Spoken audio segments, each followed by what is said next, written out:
Vlastne nechápem, prečo je napísané tuto hore, to isté, čo je vlastne v tom obrázku. Čiže nejako decentnejšie to upraviť a dať tam tie hlavné záchytné body, napríklad aj cenu, alebo odkedy dokedy je tento kurz, alebo či je stále. Čiže dosť na mňa tak kričí, nie je to také decentné. Znie ti to povedame, ale čo keď si to niekto nepustí? Hneď začať tým, ľudia nemajú radi čítať dlhé texty. A vlastne to vedia aj k tomu, že aká je tá predajná stránka, tak potom vlastne taký tu má dojem z toho, že aj ten kurz je taký. Čiže to musí byť také ľahké, úhľadné, jasné. A nie naprava, lebo naprava škosti, alebo niečo také.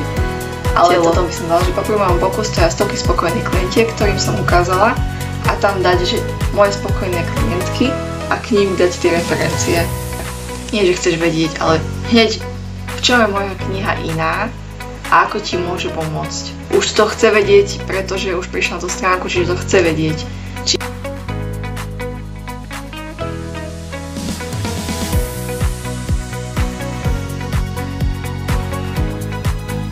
Audit webovej stránky objednáš na monikanemcová.sk.